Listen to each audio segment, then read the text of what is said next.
It's been quite the day here in Nasrec. From hail in the afternoon, the thunder in the afternoon, and some saying the showers were symbolizing a blessing. As you can hear, there's lots of laughter behind us, lots of cheers. We are, of course, not very far from where some of the media practitioners are gathered and about to talk about the day that was, as we got to all have quite an unusual moment of an overwhelming consensus as far as the declaration is concerned. Early on the agenda, we had anticipated that this moment was going to take place tomorrow, but whoa, that shocker when we then got that moment just as the president was wrapping up his opening address. I'm not alone to look at the day that was, and what does it mean then for not only South Africa but the African continent, but also at the same time when you think about the the modalities now that go into making sure that the text finds its expression as far as the different work of the different countries is concerned. Remember, not binding, the declaration isn't, but it does, in fact, have to find expression in one way or another. And as Sharon was saying, what then when it comes to the Troika, right? You've got South Africa now, you have the incoming president, that is the US, and then you have the future president, that's the UK. So how then do the dynamics within the Troika actually work? So I'm glad I don't have to answer all of these questions. I do have two individuals with me who are going to hopefully help us make sense of this minefield. Elizabeth Sideropoulos, CEO of the South African Institute of International Affairs, is joining us, as well as our colleague, SABC News research editor, that's Dr. Ronesh Dhawraj. A very good evening to you, and thank you so much for your time. Dr. Ronesh, when you look at, for example, where we are in terms of this particular G20 summit, and I know Mzwai, for example, was comparing it with the previous one, saying that, at some point there are things that we actually think are new, but when you take a step back in history, you can see that some of the things are actually have happened before. Let's get your first overall impressions of the first day of the Leaders Summit. I think it has been a very eventful day. Like you touched on earlier on, we expected the much vaunted declaration to actually come out on Sunday, but I think something happened within the confines of that plenary hall that we saw earlier on our screens just after 10 o'clock this morning, and a declaration was released, and especially the media was totally taken by surprise. The G20 normally operates on a system of consensus. There's no veto power like we get in the Security Council of the UN. No one can override any kind of decision at this forum. But like you said, nothing is binding. There's no secretariat that is present within the G20 forum. There is no admin branch of the G20 forum as well. So I think it has been a very eventful day. That declaration, if you go back for the past 8 years, the shortest one was seven pages. That was in Saudi Arabia. That was during the COVID pandemic in 2020. The longest one, no surprises there, I'm not sure why, but India had that, 37 pages. But we at Research, we worked at an average is around 18.4 pages. South Africa smack in the middle of that, around 30 pages. So really no surprises there. And lots of issues needed to be thrashed out. Remember, this is the very first time that the G20 has come to South Africa, more importantly to the African continent that comprises of 55 very different, very diverse countries. So I think that is the most significant thing for me about this G20. The Western world looks at South Africa as a gateway, as a key to unlock all the opportunities that is present on the African continent.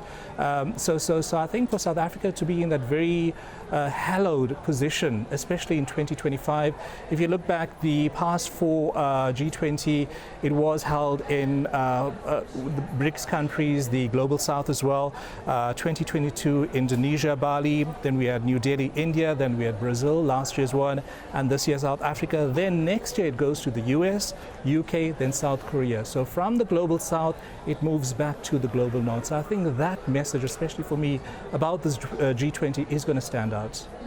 Elizabeth, what Ronesh is saying, right, is the fact that you think about South Africa now, that the rest of the African continent looking at South Africa as a gateway, as a pathway, as a pathfinder, if you will, to say that you've helped us get to this point. How then do we begin to push in order to be able to realize some of what we've spoken about? How much pressure does that put on South Africa, given the fact that you've got people who still criticize the African continent for speaking in many different voices?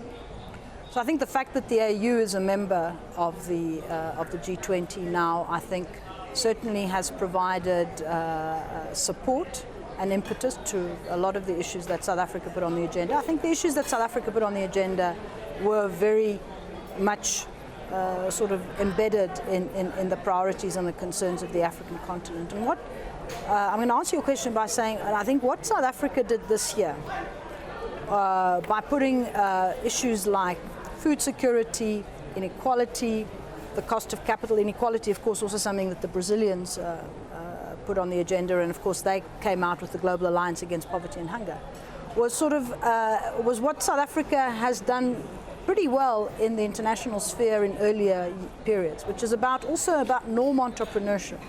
It's about trying to develop norms. Also the outcome, well, it wasn't a consensus outcome, but the proposal around setting up an Ubuntu Commission on Global Public Goods. This is a discussion that has been on the agenda, but South Africa is now taking it forward and trying to give it more legs, more flesh, and driving it forward. So South Africa's G20 presidency has been about norm entrepreneurship. It's about articulating and amplifying the African concerns, and it's about making some incremental, concrete progress on these issues. Now, the work is ahead of us. So we have the declaration. That was great. Now we need to see what we, as South Africa and the rest of the continent, because there are areas where there is convergence in the continent. So yes, absolutely, 55 countries, you're not going to get agreement on everything. But we agree, for example, on the need to create a much fairer debt sustainability framework. We agree on the need for critical minerals to be at least partially beneficiated in African countries. We agree that we need to maybe work collectively in regions to develop such capacity. We recognize, for example, that illicit financial flows, we jointly recognize that illicit financial flows are a huge problem for the continent. 88, 89 billion dollars of flows every year. It might be higher. This is a figure that is 4 or 5 years old. These are areas that we can agree on, right? We can agree on disaster risk resilience. And so we need to pick up, there are lots of great ideas in the declaration. We need to pick out on 3 or 4 key priorities for next year. And drive them, keep them alive, push them in other fora where we think they would be appropriate, and really build up momentum. I think there are a number of countries, both inside and outside the G20, that are with us on many of these issues that can help us also drive momentum. But the hard work actually starts here. The Sherpas did all the hard work in terms of getting the declaration, but now the rest of government, but also the rest of society, I'm thinking here about the role of the private sector in particular as well, has to now put their shoulder to the wheel. And before I bring you in, Ronesh, there is an issue that I was in conversation with some people in the, key players in the tourism sector, for example, and for them, there's an ongoing concern, which they were quite happy that this time it seems to be getting much more, airplay, and it's being especially dealt with, particularly the issue of air connectivity. It's been the issue that if I cannot get a direct flight anyway, there certainly is there no need for me to go there. And that actually does impact on the tourism numbers, and then effectively impacts on, the economy. And I suppose it speaks to the issues that South Africa then puts forward to say that we're not only looking at the one aspect of the economy, we're actually looking at every single aspect of the economy. Yeah. And of course, tourism is a good example of an issue that doesn't require G20 collective action.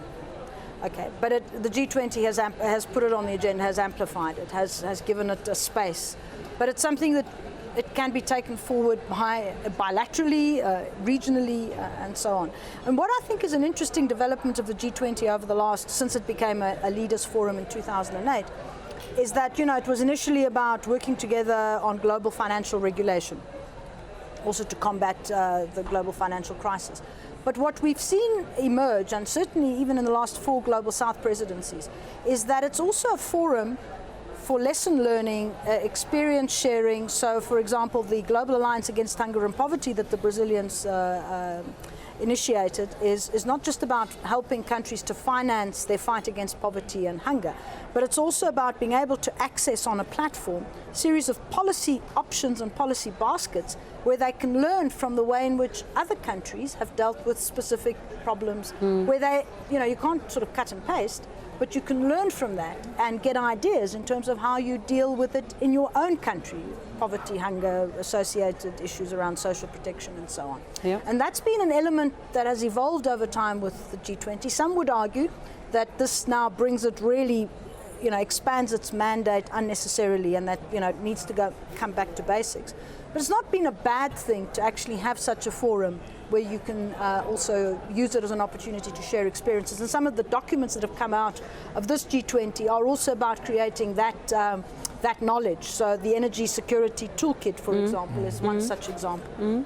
And Ronesh, when we look at the presidency of Brazil, quite key also when it comes to issues around the social summit. You think about India as you speak about it as well, Indonesia.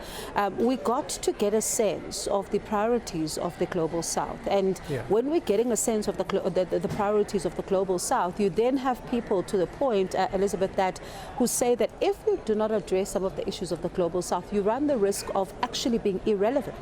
And if you are irrelevant, no one in the world is going to take you seriously. And then you become just a gathering of the elite and simply not addressing what's going on the ground. Just another PR exercise for global world leaders. Travel in fancy cars with blue lights, cavalcades or motorcades or whatever you want to call them. Everything comes to a standstill, like we've seen in Gauteng for the past couple of days, makes the lives of the citizens very, very difficult. But for me, it is a PR exercise. Unfortunately, the reality is the world has changed. True. I take your mind back to the end of World War II, 1944, 1945, when the UN was formed a little later on, then the formation of the IMF, the World Bank, the GATT, now transformed into the WTO, the World Trade Organization, in 1995. Back then, we were still in the grips, the nasty, horrible grips of colonialism. There were around 50 countries within the UN. Now we've got 193 members. Africa, Asia, Latin America, all of those countries were under an empire's rule, empire dominion. South Africa is one of them as well. We became, so-called independent in 1961. Obviously, we got democracy in 1994. But you've got to take those realities into consideration. You have to be cognizant of how the world has altered. The world has changed. The fact that we are sitting in 2025, the Security Council, those 5 permanent members, Africa has 55 countries, but there is not one African country sitting on the Security Council. There is a rotating presidency, which we had the chance a couple of years ago. I think it's an annual, one-year rotational presidency. South Africa was there. There was the suggestion when the previous U.S. ambassador was, I think, last year or the year before, Linda Thomas Green, I think that was her name. There was a suggestion that one of the African countries should get a seat, a permanent seat on the Security Council, but the U.S. said, no, we can give you that permanent seat, but without veto power. And how do you even? How do you? Yeah. So the world has altered significantly, and the fact that the UN Secretary General, he gave a very nice press conference yesterday here at Nasrec, and he highlighted all of these issues. He touched upon the fact that the world has changed. The world is not the same. The 2025 world that we see today is not the same as the one back in 1944 and 1945. The IMF has to change. The World Bank has to change. The WTO has to change. At the moment, the WTO is being abused. We know who who it's being abused by. Back in 2019, we had Donald Trump serving his first presidency. He created a roadblock in terms of the appellate division within the WTO, where he kind of put a stranglehold about the appointments about commissioners in the WTO. And that's how, when there are appeals, there's no other forum to go. So basically, there's a huge backlog of appeals in the WTO, and that's why the US can get away with anything they want with regard to Trump's tariffs that we've seen back in April this year. And you know, Ronesh, right on that point, it then makes the WTO fight for its relevance now, right? Because yes, it's being weakened, but ultimately in that particular process, it's going to now start fighting for its relevance, and it might find itself, if it has to actually try to regroup, it might be too late. Yeah. You know, I landed in Johannesburg from Durban on Thursday. Obviously I came for the G20, but I'm a huge fan of this very famous Harvard Professor Jeffrey Sachs, and UNISA, my alumni, where I did my PhD and Masters and all of that. He was giving the UNISA Founders Lecture, and I had to go see him in person. He made a very pertinent point. He says, if you look at the White House presidency, the Oval Office, and if you look at the location of the IMF and the World Bank, they're basically 2 blocks away from the US presidential office.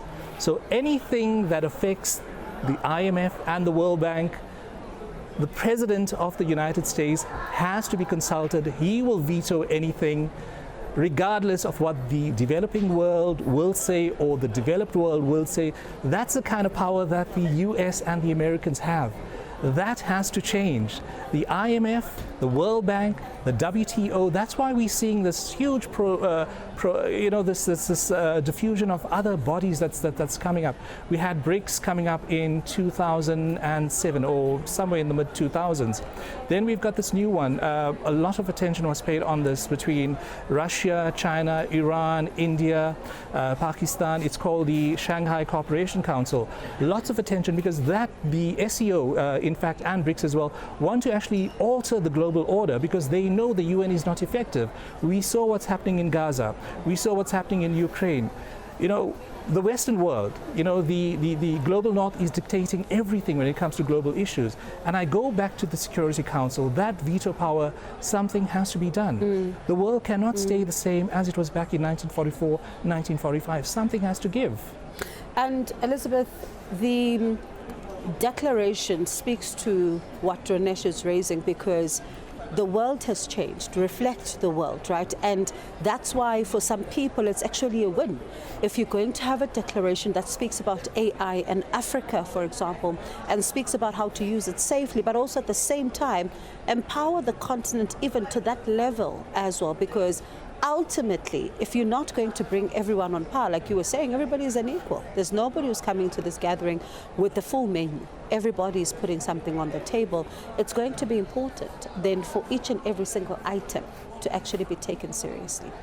Look, the reality is that the world has changed, and if we don't change, we don't reform the institutions that have been the pillar of the international system for the last 80 years, other formations will emerge. I mean, you can look at it in the context of companies that weren't able, wasn't it Kodak that didn't, you know, you either adapt or you die.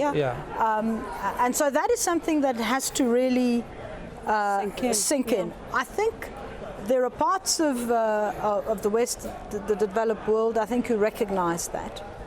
But as you said, you know, when it comes to the composition and to the constitution of bodies like the IMF and the World Bank, the US has a veto power because it, you know, for certain decisions to be taken, you need, you know, over 86%, and the US has 16%. So if you want to increase the number of special drawing rights in the IMF, you really need to have concurrence from the Americans. And we've had that, of course. We had it during the pandemic when they raised $650 billion US dollars to assist countries with their liquidity.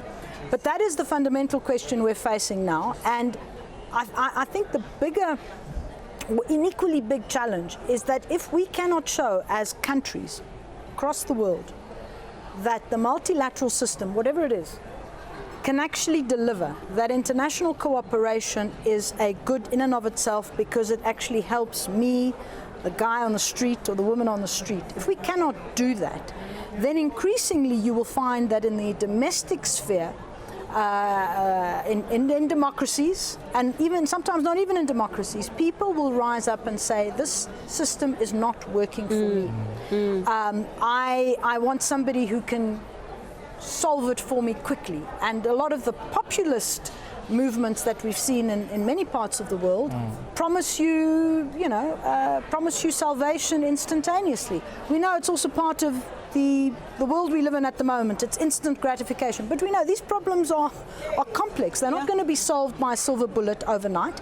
But unless those people who are committed to international cooperation recognize that we can't do anything on our own, that we need partnerships, but we need to show that these partnerships actually deliver. So elements of that declaration we really have to drive. We really need to communicate that to the links between what is happening here at the G20 and what is happening to me in my everyday life. We need to be able to show that this is as important as the domestic situation, because the external actually has an impact on the domestic. And are you getting a sense, though, that there is this willingness to have these complex conversations? Because the complex conversation looks like redress and getting into the uncomfortable part of redress and what it looks like for different groupings, right? And then at the same time, it gets into another complex layer of a conversation. For example, if we think about job losses or even unemployment in South Africa, there's a group that would be discouraged. There's a group that would be unemployed and still looking. There's a group that would be employed and still being throttled. So a lot of conversations must be had. Is there a willingness to delve deeper into some of these conversations that are complex? Well, I think we have to. I think when we're talking about inequality and unemployment and so on, South Africa has tried to tackle that through its task force, one of its 3 task forces on industrialization, employment, equity, inclusive growth.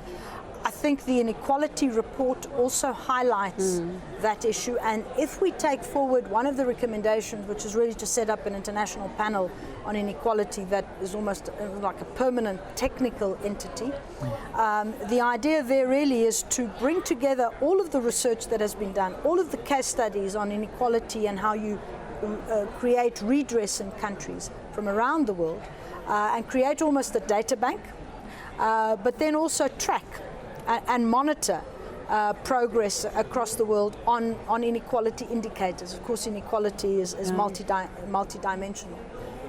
You need the data to be able to also deepen the conversations domestically, regionally, and globally. And one of the challenges that I think the African continent faces often is that we have insufficient data. We don't necessarily collect sufficient data. We have gaps in the data, and then how you collate the data so that it is usable for the policymaker is the other important dimension. That's certainly something that has been highlighted in many of the conversations in the G20 this year, and also related to how Africa can deal with some of its challenges around finance, and the cost of capital, of course, is one. We need to be able to have those. We need to be generating the information, the data ourselves, and in a comprehensive manner. And I'm going to get into what the German bilateral conversation and the briefing earlier was all about. But right on that point, I just don't want us to lose it, Ronesh, is that you have a young continent. Yeah. And if you don't take the young people on board, you actually run the risk, right? Because we've seen Gen Z protests, and the Gen Z protests are simply an indication of young people who say we are tired. Yeah, no, absolutely. If you look at the population of Africa, currently the population of Africa is around 1.4 billion. The standout feature for me, and I think the UN Secretary General and all these important people, politicians, they always highlight the fact that the greatest thing about Africa is that we've got young people, and the population will increase by more and more. And it's a population that's ready to work, a population that's hungry for knowledge, a population that will change Africa's future. So I think that's where investment must actually go in. And as Prof actually touched upon the issue of research and development as well. But going back to the protests, this year we saw what happened in Madagascar. We saw what happened in Nepal. We saw a couple of other protests, all driven by Gen Z protesters, because there is a dissonance. There is an incongruence, because politicians are saying something, they're pushing out, they're mouthing populist rhetoric, but that thing is not resonating with young people. Why is that? Especially in South Africa as well. If you look at the unemployment rate for young people in this country, the last time I checked with Stats, they say it hovered around 74%. That's untenable. That's a ticking time bomb. Something has to be done. You know what, I think globally, especially in South Africa's situation as well, enough talk has been done. Yeah. Policy, we've got fancy policies, beautifully written paragraphs and booklets and all of these things. We want action. If we don't get action, people will go out into the streets, they'll bring down governments like we saw in Nepal, like we saw in Sri Lanka a couple of years ago. I think it was Sri Lanka. And also Bangladesh. Bangladesh. It was Bangladesh and Madagascar, the most recent example. The Arab Spring, we can touch upon that back in 2011 when that kick-started, but obviously that had other kind of nuances, you know, NATO-related kind of, you know, associations. But I think the main point is that politicians are deaf. They have to have their ear very close to the ground. You look at the election recently of the mayor-elect of New York, Zoran Mamdani. He was a nobody. Yeah. I did not know who the guy was. He just came from behind, established politician, governor of the state, and you know, despite the millions and millions that the businessmen actually, you know, all the lobbyists, you know, pushed into his campaign, he still lost. He lost the primary to Mamdani. Then he ran as an independent. He lost that election as well. So how did that happen? Because politicians, you know, those days of, you know, politicians campaigning in the 80s and 90s has changed. We've got social media. It's no longer radio, TV, print.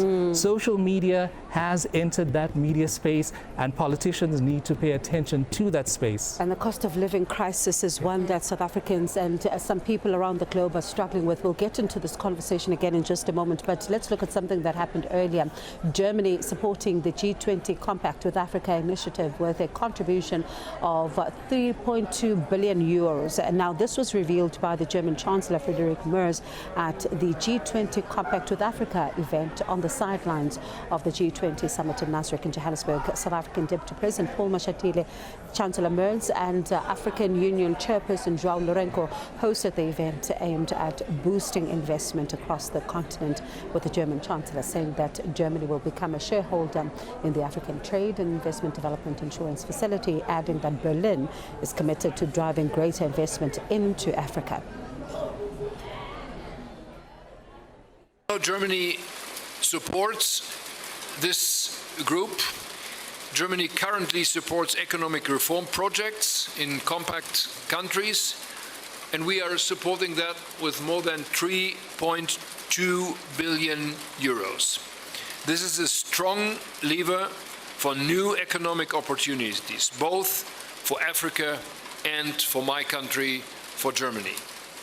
Today, and this is a great pleasure for me, I can announce a further important step of our engagement.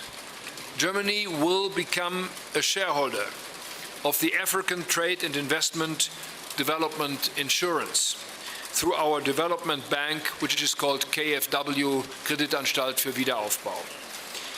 ATIDI is a powerful instrument, as you all know. It boosts trade.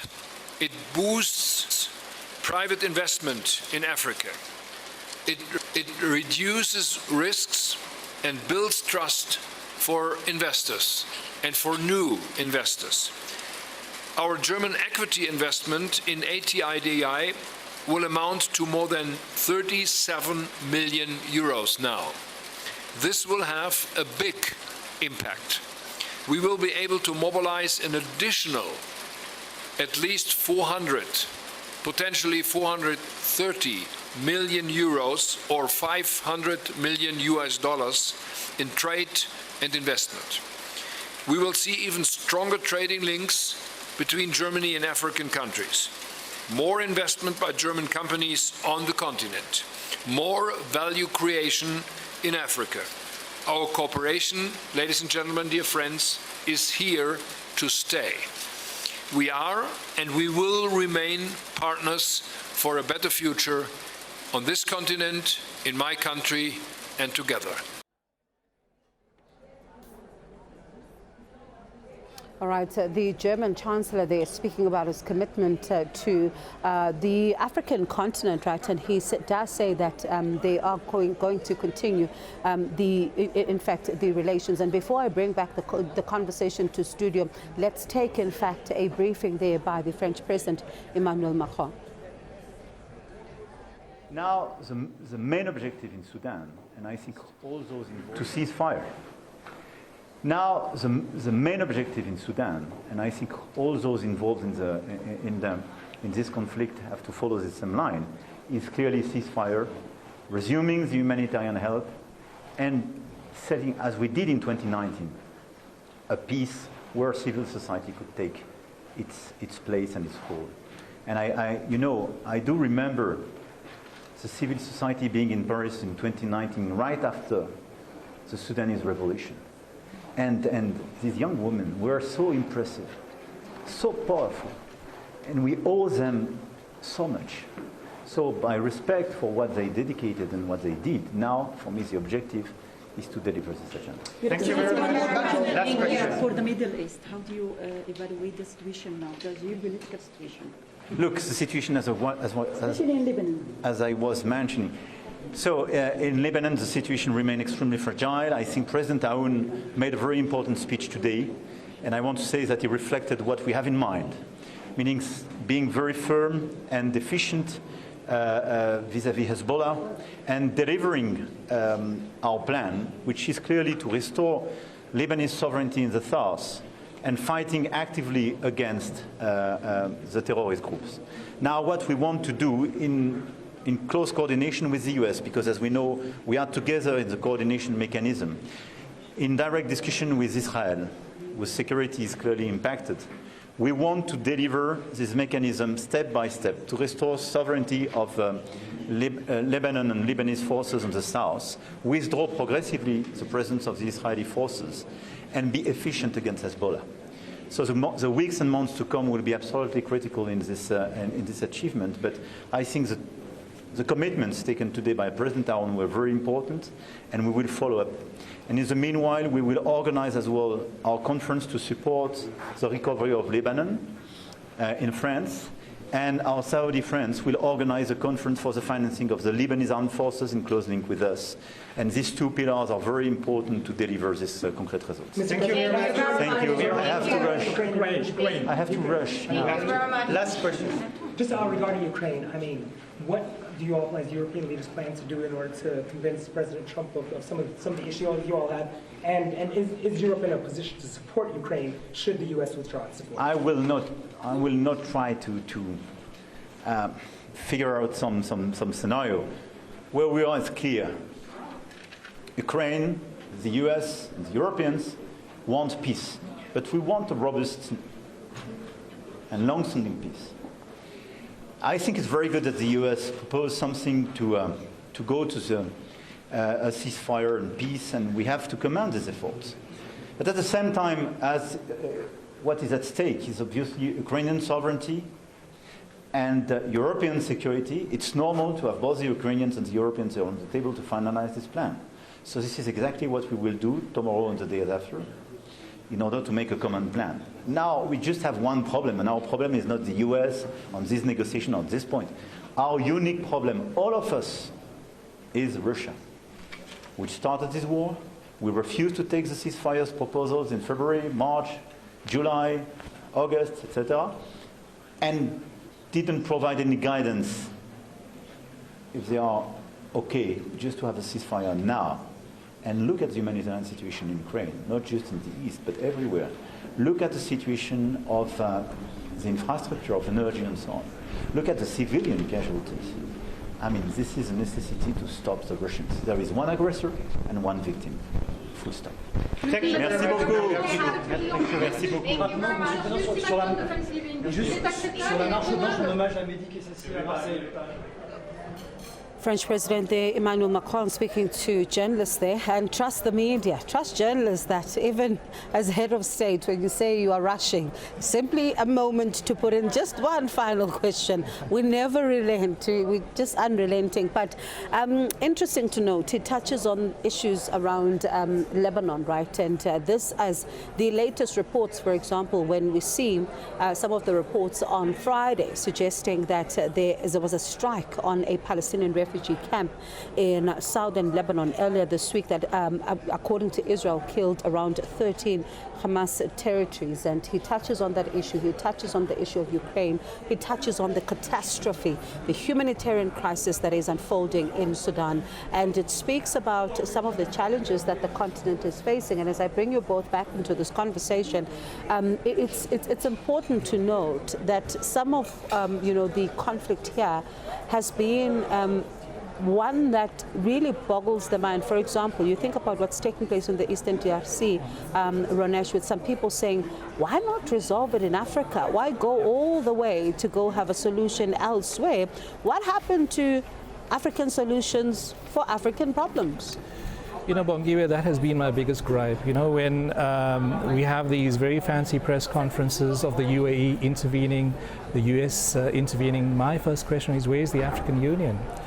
You know, we've got these fancy sittings in Addis Ababa in Ethiopia, where the AU sits, that question just boggles my mind. 55 countries, but we are so divided. If you look at the issue of DRC, what is at play there? You know, obviously it's about mineral extraction. The DRC, there's a Congolese town called Rubeya, which produces about 15% of global coltan. What is coltan used for? It's a mineral that's used for, it powers the modern world. Coltan is processed into something called tantalum, which I've never heard of before. It's a heat-resistant metal that fetches more than $300 per kg. It's in high demand for cell phones, for computers, aerospace components and gas turbines. We've got the M23 that controls two key DRC cities. They are Goma and Bukavu on the border with Rwanda. A UN investigation recently confirmed as well that these two cities, coltan is shipped through these two cities. The ore is allegedly or reportedly mixed with Rwandan coltan production to disguise it for Western export. Then you ask yourself that question, what and why are Western-backed interests intervening in Africa's mineral resources? It goes back to what was said in that declaration that was issued earlier on as well. Why aren't Africa's minerals kept in Africa to be, what's the word? Beneficiated. That's the word. That's the word I'm looking for. And actually, kept in Africa and sold to the outside world. So I think those kind of issues need some kind of addressing. And I think that's why this G20, something has to happen after the G20 ends, after South Africa's presidency ends on the 30th of November 2025. So I think those hard and difficult questions must be confronted. South Africa will form part of the Troika for the next G20 presidency. The US will have it. It will be South Africa, the US and the UK a year after the US. So I think those kind of issues, there has to be some kind of continuity, taking the decisions and the discussions from this presidency into the next one. But my biggest concern, like I told you earlier on, the past 4 years, it has been the global South. The next 3 years, it's going to be the global North. And you know what? There's no binding decisions. There's no secretariat. There's no admin arm. It is highly possible that all the decisions taken at this presidency might be thrown out the window. That is my biggest concern and my biggest worry. And I think it will be such a tragedy if that really happens. And it will be a tragedy indeed, because there is still a lot to talk about, especially right now. We're still dealing with the issue of Russia. What does everything then look like, the Russia issue, because the French president speaks about that. But let me thank you both. It's a continuous conversation, right, because we still are here, still waiting to hear even from more of some of the bilateral conversations. But let me thank you both for your time. Thank you so much. Ronesh, Elizabeth, appreciate it. Thank you. And we continue then to to look at some of the developments here, right? International Relations Director General, that's Zane Dengo, confirming that Argentina was the only G20 member state to raise concerns about the leaders' declaration, and the declaration was officially adopted on Friday after the majority of G20 Sherpas reached consensus. Now, Argentina's President Javier Milei did not, in fact, attend the G20 Leaders Summit. Remember, he sent his Foreign Minister Pablo Corino in his place, and Milei, who took office 2 years ago, did not give reasons for withdrawing from the G20 Leaders Summit in South Africa.